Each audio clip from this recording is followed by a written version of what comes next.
C'est un iceberg qui nous accueille à l'entrée de Twining Gate, surnommée la capitale mondiale des icebergs. Cette petite ville de plus de 2000 habitants est située à quelques 450 km au nord de Saint-Jean, la capitale de Terre-Neuve. Elle est envahie chaque printemps par des milliers de touristes venus du monde entier contempler ces géants de glace âgés de plus de 10 000 ans. On peut les voir de la côte ou sur un bateau, comme celui du capitaine Barry Rogers, à la barre depuis 30 ans.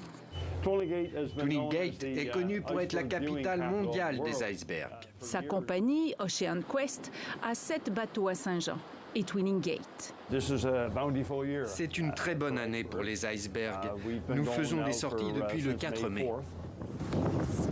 C'est une année faste pour les icebergs, confirme le capitaine Barry, alors qu'il y en avait peu l'an dernier.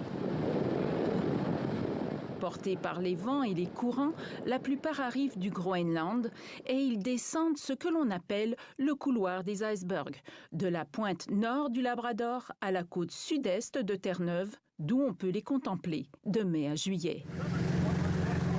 En moyenne, ils dérivent pendant 2 à 3 ans et libèrent leur eau douce dans l'océan en fondant en cours de chemin.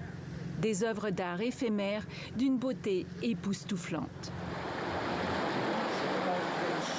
Beaucoup de pêcheurs, frappés par la crise des pêches à la fin des années 90, se sont recyclés dans l'industrie touristique de Terre-Neuve. Chaque année, plus de 500 000 personnes visitent l'île. C'est un morceau de glace très facile à casser, et pourtant il a 12 000 ans. Et les icebergs sont l'une des principales attractions. Excellent, exceptionnel, parce qu'en plus on a eu un temps magnifique, c'est merveilleux quoi.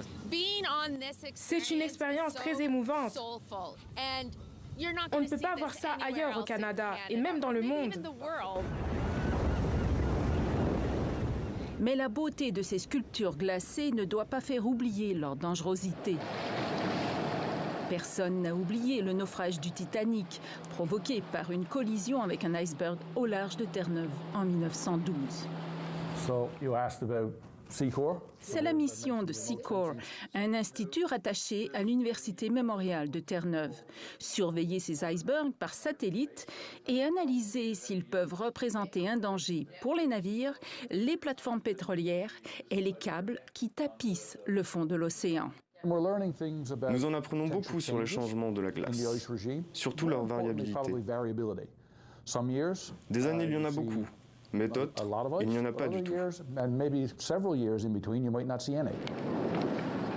Depuis 2002, plus de 6600 icebergs sont suivis chaque année dans le fameux couloir.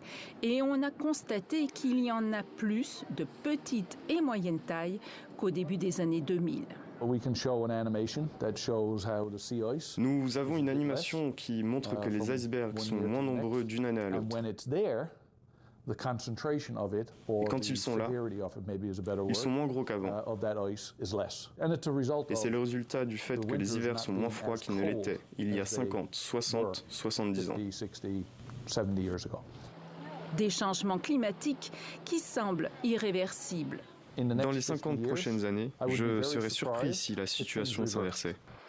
Ces colosses de glace incarnent donc la fonte de l'Arctique et le réchauffement de notre planète.